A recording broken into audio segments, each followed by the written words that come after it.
గాలిలో చూసి మాట్లాడుతున్నావేంటి గౌరీ అని అవని గౌరీని అడుగుతూ ఉంటుంది. గాలిలో చూసి మాట్లాడట్లేదు, అమ్మవారి విగ్రహంతో మాట్లాడుతున్నాను అని చెప్పి గౌరీ చెప్తూ ఉంటుంది. నువ్వు తాలిని పళంగా పెట్టావు కదా, నీ తాలిని కాపాడమని అమ్మవారిని అడుగుతున్నాను అని చెప్పి గౌరీ చెప్తూ ఉంటుంది. నా గురించి అర్చన గురించి నువ్వు ఎందుకు అంతలా ఆలోచిస్తున్నావు, మా ఇద్దరికి ఎందుకు మంచి చేయాలని చూస్తున్నావు అని అవని అడుగుతూ ఉంటుంది. ఎందుకంటే మీరు కూడా నాకులాగే చాలా మంచి వాళ్ళు కాబట్టి, ఎదుటివారికి మంచి చేయాలని ఆలోచిస్తారు కాబట్టి అని చెప్పి గౌరీ చెప్తూ ఉంటుంది. నువ్వు అడవి నుంచి వచ్చావు, అడవి నుంచి వచ్చిన వాళ్ళకు ఏవేవో శక్తులు ఉంటాయని విన్నాను. నేను ఎన్నో రోజులుగా నా కూతురు గురించి వెతుకుతున్నాను, నీ శక్తిని ఉపయోగించి నా కూతురు ఆచూకీ తెలియచేయి గౌరీ అని చెప్పి అవని అడుగుతూ ఉంటుంది. అప్పుడు గౌరీ జగన్మాత చెప్పిన విషయాన్ని గుర్తు చేసుకుంటూ ఉంటుంది. నువ్వు మానవ రూపంలో ఉన్నావు, నీకు అన్ని శక్తులు పనిచేయవు అని జగన్మాత చెప్పిన మాటలను గౌరీ గుర్తు చేసుకుంటుంది. అవని, తప్పకుండా నీ కూతురు నీ దగ్గరికి చేరుతుంది, నేను చేయగలిగిన సహాయం నేను చేస్తాను. అమ్మవారి విగ్రహాలకు సంబంధించి ప్రస్తుతం నువ్వు ప్రయత్నం చేస్తున్నావు, నీ తాలిని నిలబెట్టుకునే ప్రయత్నం చేస్తున్నావు. అమ్మవారు కొన్ని పనులను నీ చేతుల మీద జరిపించుకోవాలనుకుంటుందేమో. అమ్మవారి ఆభరణాలు అమ్మవారికి తిరిగి చేర్చే ప్రయత్నంలో నీ కూతురు అక్షయ నీ దగ్గరికి వస్తుందన్న నమ్మకం నాకు ఉంది అవని, నీ ప్రయత్నం నువ్వు చెయ్యి అని చెప్పి గౌరీ అవనికి చెప్తూ ఉంటుంది. నా కూతురు నా దగ్గరికి వస్తే అంతే చాలు గౌరీ, ఎన్నో రోజులుగా నా కూతురు కోసం ఎదురు చూస్తున్నాను అని చెప్పి అవని చెప్తూ, పద గౌరీ వెళ్దాము అని చెప్పి అంటూ ఉంటే ఇక గౌరీ అవని ఇద్దరు కలిసి ఇంటికి వెళ్తారు. మరోవైపు శ్రీకర్ ఆఫీస్కి రెడీ అయ్యి ఇంట్లో నుంచి బయటకు వస్తాడు. బైక్ స్టార్ట్ చేయబోతూ ఉండగా ఫోన్ రింగ్ అవుతుంది. ఇక ఫోన్లో మాట్లాడుతూ ఇంటి ముందే అటు ఇటు తిరుగుతూ ఉంటాడు. గౌరీ శ్రీకర్ని చూసి, వీళ్ళిద్దరూ అనవసరంగా విడిపోయారు. శ్రీకర్ బంధాలకు బంధుత్వాలకు విలువ ఇచ్చి అమ్మ మాటను కాదనలేక అవన్నీ దూరం చేసుకుంటున్నాడు. చిలక గోరింకల్లా కలిసి ఉండాల్సిన వీళ్ళిద్దరూ విడిపోయారు. వీళ్ళిద్దరిని కలపాలి, కలిపే ప్రయత్నం నేను చేస్తాను అని గౌరీ మనసులో అనుకొని చిలకమ్మ అని చెప్పి పిలవటంతో చిలకమ్మ పరిగెత్తుకుంటూ గౌరీ దగ్గరకు వస్తుంది. చిలకమ్మ, నాకు ఒక సహాయం చేస్తావా అని గౌరీ అడుగుతూ ఉంటే చిలక సరే అని చెప్పి సైగ చేస్తూ ఉంటుంది. అవని శ్రీకర్లు విడిపోయారు, వాళ్ళిద్దరిని కలిపే ప్రయత్నం మనం చేద్దాము. వెళ్ళి శ్రీకర్ బైక్కి కీ పెట్టాడు, ఆ కీ తీసుకుని రా అని గౌరీ చెప్పడంతో చిలకమ్మ శ్రీకర్ బైక్ దగ్గరకు వెళ్ళి శ్రీకర్ బైక్కి ఉన్న కీని తీసుకొని ఎగురుకుంటూ వస్తూ ఉంటుంది. చిలకమ్మ ఆగు, చిలకమ్మ నా బైక్కి ఇవ్వు అని శ్రీకర్ చిలకమ్మను పిలుస్తూ ఉంటాడు. చిలకమ్మ వెనక పరిగెడుతూ ఉంటాడు. ఇదంతా గౌరీ దూరం నుంచి చూస్తూ సంతోషపడుతూ ఉంటుంది. మరోవైపు అవని బట్టలు ఎండేస్తూ గార్డెన్లో ఉంటుంది. చిలకమ్మ ఆ బైక్కిని అవని దగ్గర పడేయి అని చెప్పి గౌరీ చెప్తూ ఉంటుంది. ఇక చిలకమ్మ బైక్కి తీసుకొని వచ్చి అవని దగ్గర విసిరేస్తుంది. ఆగు చిలకమ్మ ఆగు అని చెప్పి శ్రీకర్ చిలక వెనకే పరిగెత్తుకుంటూ వస్తూ ఉంటాడు. ఇక అవని కింద పడిపోయిన తాళాన్ని చూసి, ఇదేంటి చిలకమ్మ తాళం తీసుకొచ్చి నా దగ్గర వేసింది, ఈ తాళం బావ తాళంలా ఉందే. చిలకమ్మ, నన్ను నా బావను కలపడం కోసం నువ్వు కూడా ప్రయత్నం చేస్తున్నావా, థ్యాంక్ యూ అని అవని చెప్తూ ఉంటే ఇక చిలకమ్మ అక్కడి నుంచి వెళ్ళిపోతుంది.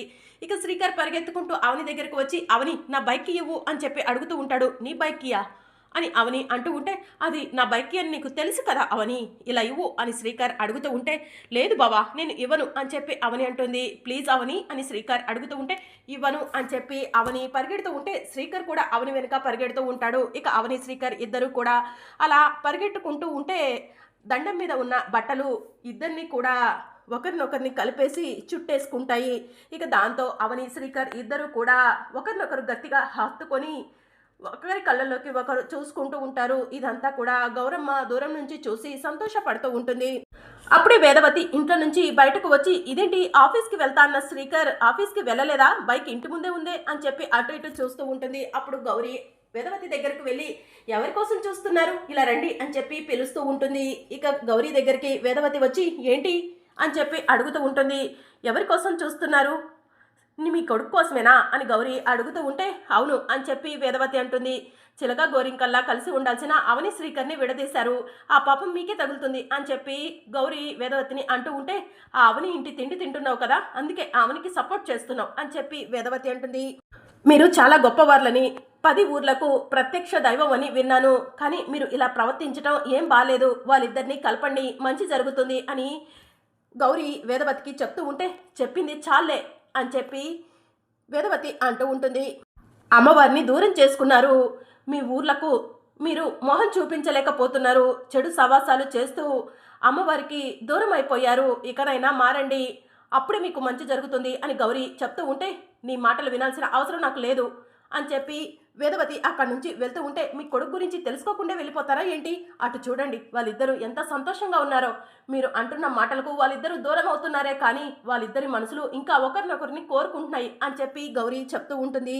వాళ్ళిద్దరిని విడదీయకండి, మాయా శ్రీకర్ల పెళ్లిని క్యాన్సిల్ చేయండి అని గౌరీ చెప్తూ ఉంటే, ఈ పెళ్లి జరిగి తీరుతుంది అని చెప్పి వేదవతి కోపంగా, ఒరే శ్రీకర్ శ్రీకర్ అని చెప్పి శ్రీకర్ దగ్గరికి వెళ్తూ ఉంటుంది. ఈ పెళ్లి నేను ఆఫ్ చేస్తాను కదా, వాళ్ళిద్దరిని నేను కలుపుతాను కదా అని గౌరీ మనసులో అనుకుంటూ ఉంటుంది. ఇక వేదవతిని చూసిన శ్రీకర్ అవనిని వదిలిపెట్టి, అమ్మా అది అది అని చెప్పి పరిగెత్తుకుంటూ వేదవతి దగ్గరకు వస్తాడు. అవని, నా తాళం ఇవ్వు అని చెప్పి అడుగుతూ ఉంటాడు. ఏంట్రా ఇదంతా అని వేదవతి అడుగుతూ ఉంటే, అమ్మా నేను ఆఫీస్కి వెళ్దామని వస్తే చిలకమ్మ నా తాళం తీసుకొని వచ్చేసింది, అవని దగ్గర పడేసింది అని శ్రీకర్ చెప్తూ ఉంటాడు. కదరు బాగానే చెప్తున్నావు కదా బావా అని అవని అంటూ ఉంటే, అవని నేను చెప్పింది అబద్ధమా అని శ్రీకర్ అంటూ ఉంటే, ఇక చాలు ఆపరా, చిలకమ్మంట తాళమంట ఏంటేంటో చెప్తున్నావు, దానికి దగ్గర అవ్వద్దు అంటే దగ్గర అవుతున్నావు, ఇంకొకసారి దాని దగ్గర నిన్ను చూశానో ఊరుకోను, ఇదొక నంగనాచి, ఎప్పటికప్పుడు తన వైపు నిన్ను తిప్పుకోవాలని చూస్తూ ఉంటుంది అని వేదవతి అంటూ ఉంటే, హలో అత్తగారు, నేనేమి మీ అబ్బాయిని నా వైపు తిప్పుకోలేదు, మీ అబ్బాయే నా ఇంటికి వచ్చాడు కనిపిస్తుంది కదా అని చెప్పి అవని అంటుంది. చిచ్చి అని వేదవతి, రారా వెళ్దాం అని శ్రీకర్ని తీసుకొని అక్కడి నుంచి వెళ్ళిపోతుంది. మీరు ఎంతమంది అవని శ్రీకర్లను విడదీయాలని చూసినా నేను వాళ్ళిద్దరిని కలుపుతాను అని గౌరీ మనసులో అనుకుంటూ ఉంటుంది. ఇక మరోవైపు మాయ తన క్యాబిన్లో కోపంగా ఆలోచిస్తూ ఉంటుంది. అవని శ్రీకర్ ఆఫీస్లోకి వస్తూ ఉంటే స్టాఫ్లో ఒక అమ్మాయి లేచి నుంచొని అవని దగ్గరకు వచ్చి, మేడం మీకోసం లోపల మాయ మేడం ఎదురు చూస్తున్నారు, మీరు రాగానే వచ్చి కలవమన్నారు అని చెప్పి చెప్తూ ఉంటుంది. ఇక అవని శ్రీకర్ మాయ క్యాబిన్లోకి వెళ్తారు. మేడం రమ్మన్నారంట అని అవని అడుగుతూ ఉంటుంది. నిన్న మీరిద్దరూ ఆఫీస్కి రాలేదు, ఎక్కడికి వెళ్ళారు అని చెప్పి మాయ అడుగుతూ ఉంటుంది.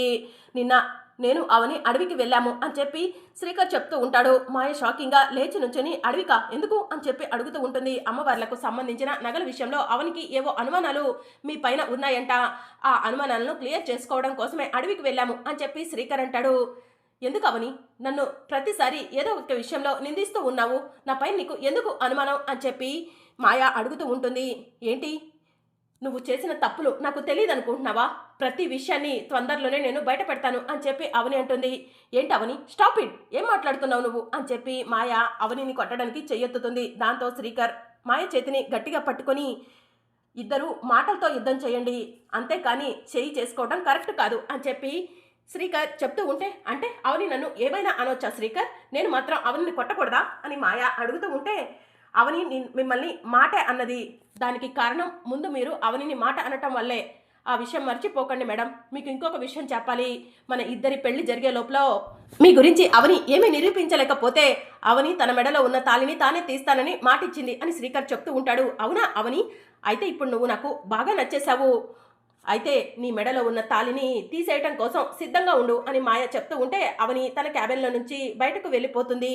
ఇక కాస్త దూరం వెళ్ళి అవని వెనక్కి తిరిగి చూస్తూ ఉంటే శ్రీకర్ కూడా అవని వెనకే వెళ్తాడు. బావా థ్యాంక్ యూ సో మచ్, నాకు అండగా నిలిచావు, మాయ కొట్టబోతూ ఉండగా మాయను కొట్టకుండా అడ్డుకున్నావు, నీ గుండెల్లో నా పైన ఎంత ప్రేమ ఉందో అర్థమవుతుంది బావా అని అవని శ్రీకర్కి చెప్పి అక్కడి నుంచి వెళ్ళిపోతుంది. ఇక మరోవైపు అవని అన్నపూర్ణదేవి విగ్రహం ముందు నుంచొని అమ్మవారి నగలకు సంబంధించిన విషయం గురించి ఆలోచిస్తూ ఉంటుంది. అప్పుడు అర్చన అవని దగ్గరకు వెళ్ళి ఏం ఆలోచిస్తున్నారు మేడం అని చెప్పి అడుగుతూ ఉంటుంది.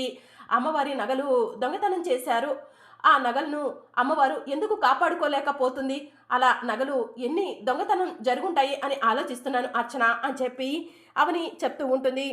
అసలు ఈ సమస్యకు పరిష్కారం ఎలా వెతకాలో అర్థం కావట్లేదు అని అవని అంటూ ఉంటే, ఈ సమస్యకు పరిష్కారం నాకు తెలుసు అని చెప్పి అర్చన అంటుంది. ఏంటి పరిష్కారం అని అవని అడుగుతూ ఉంటుంది. తాళపత్ర గ్రంథాలను చదవటం అని చెప్పి అర్చన చెప్తూ ఉంటుంది. తాళపత్ర గ్రంథాలు ఆ ఇంట్లో ఉన్నాయి కదా అర్చన, వాటిని మనం ఎలా చదవగలుగుతాము అని చెప్పి అవని అడుగుతూ ఉంటుంది. అందరూ పడుకొని ఉంటారు కదా, ఇప్పుడు మన ఇద్దరం వెళ్ళి తాళపత్ర గ్రంథాలను చదువుదాం మేడం అని అర్చన చెప్తూ ఉంటే, వద్దు అర్చన, ఎవరైనా చూస్తే ప్రమాదం అని చెప్పి అవని అంటుంది. పర్వాలేదు పద వెళ్ళి చూద్దాం మేడం, అవి ఒక వరం లాంటివి వేదవతి గారి కుటుంబానికి, వాటిని చదివితేనే కుటుంబంలో ఏం జరుగుతుందో ముందుగా మనకు తెలుస్తుంది. శ్రీకర్ గారికి ప్రమాదం అని, వేదవతి గారు సమస్యల్లో పడబోతున్నారని, మీ ఇద్దరు విడిపోబోతున్నారని అన్ని విషయాలు కూడా తాళపత్ర గ్రంథాల ద్వారానే తెలిసింది. తాళపత్ర గ్రంథాలు రాబోయే ప్రమాదాన్ని హెచ్చరిస్తూ చెప్తూ ఉంటాయి. అలాంటి తాళపత్ర గ్రంథాలు చదివితేనే కదా మనకు నిజమేంటో తెలిసేది అని చెప్పి అర్చన అవనికి చెప్పి అవనిని తీసుకొని వేదవతి వాళ్ళు నిద్రపోతున్న సమయంలో వేదవతి ఇంటికి బయలుదేరుతుంది. ఇక కృష్ణబాబు వాళ్ళు నిద్రపోతూ ఉంటారు. పూజ, వద్దు పూజ, నా బంగారం చూస్తే ఇద్దరిని బొంద పెడుతుంది అని కృష్ణబాబు నిద్రలో కలవరిస్తూ ఉంటాడు. ఇక నిహారిక లేచి కూర్చొని కృష్ణ చెంపపై లాగిపెట్టి ఒకటిచ్చి, పూజ ఎవరు, పిచ్చి పిచ్చి వేషాలు వేయకుండా పడుకో అని చెప్పి కృష్ణబాబు చెంపపై లాగిపెట్టి ఒకటి ఇయ్యటంతో సరే బంగారం అని కృష్ణబాబు నిద్రపోతూ ఉంటాడు. ఇక అవని, అర్చన ఇద్దరు కలిసి అందరూ నిద్రపోతున్న సమయంలో వేదవతి ఇంట్లోకి వెళ్తారు. తాళపత్ర గ్రంథాలు ఉన్న గదిలోకి వెళ్ళి తాళపత్ర గ్రంథాలకు నమస్కారం చేసుకుని తాళపత్ర గ్రంథాలు ఓపెన్ చేసి అర్చన చదువుతూ ఉంటుంది. మొదటి తాళపత్ర గ్రంథంలో బయలుదేరింది ప్రమాదం, వాయు వేగంతో చేరుకుంటుంది అరాచకం అని చెప్పి రాసి ఉంటుంది. అది చూసి అర్చన కంగారు పడుతూ మరొక తాళపత్ర గ్రంథాన్ని చదువుతూ ఉంటుంది. ప్రమాదపు అంచున సాంప్రదాయం, త్వరలో ముక్కు పొడక అపహరణ అని రెండవ తాళపత్ర గ్రంథంలో రాసి ఉంటుంది. అది విని అవని ఒక్కసారి షాక్ అవుతుంది. ముక్కు పుడక ఆపద, వంశంనకు అప్రతిష్ట అని మూడవ తాళపత్ర గ్రంథంలో రాసి ఉంటుంది. తాళపత్ర గ్రంథాలు చదివిన అవని, అర్చన కంగారుతో పూజమందిరంలో నుంచి బయటకు వస్తారు. శ్రీకర్ వచ్చి లైట్ వేస్తాడు. అవని, అర్చన ఇద్దరు కూడా కంగారు పడుతూ ఉంటారు. ఇలాంటి సమయంలో మిమ్మల్ని రావద్దని ఎన్నిసార్లు చెప్పాను, అయినా వినిపించుకోకుండా వచ్చారు. తొందరగా ఎవరు లేవకముందే ఇక్కడి నుంచి వెళ్ళిపోండి అని శ్రీకర్ అవనికి చెప్తూ ఉంటే, అది కాదు బావా అని అవని అంటూ ఉంటే, అన్ని విషయాలు రేపు మాట్లాడుకుందాం, ముందు వెళ్ళు అవని అని శ్రీకర్ చెప్తూ ఉంటాడు. ఇక అవని, అర్చన అక్కడి నుంచి వెళ్ళిపోతూ ఉండగా కృష్ణబాబు రూమ్లో నుంచి బయటకు వచ్చి, ఆగండి ఎందుకు వచ్చారో తేల్చుకుందాము, ఇంకేం దొంగతనం చేయడానికి వచ్చారు అని చెప్పి కుటుంబ సభ్యులంతా కూడా లేచి రూమ్లో నుంచి బయటకు వస్తారు. ఇంకా దొంగతనం చేయడానికి ఏముంది, అమ్మవారి విగ్రహం వాళ్ళ దగ్గరే ఉందిగా, నా డ్రాయర్లు బనియన్లు దొంగతనం చేయడానికి వచ్చారేమో అని కృష్ణబాబు అంటూ ఉంటాడు. ఇక అవని, అర్చన కంగారు పడుతూ ఉంటారు. నువ్వు వచ్చావంటే ఖచ్చితంగా ఏదో కారణం ఉండే ఉంటుంది, ఆ కారణం ఏంటో చెప్పమ్మా అని ప్రసాదరావు అంటూ ఉంటాడు. ముక్కు పుడక ప్రమాదంలో ఉంది, అందుకే ఆ విషయం గురించి తెలుసుకోవడానికే వచ్చాము అని చెప్పి అవని వేదవతి కుటుంబ సభ్యులకి చెప్తూ ఉంటుంది. మరి అప్కమింగ్ ఎపిసోడ్లో ఏం జరగనుందో తెలుసుకోవాలనుకుంటున్నారా? అయితే ఛానల్ను సబ్స్క్రైబ్ చేసుకొని సపోర్ట్ చేయడం మర్చిపోకండి. Thank you for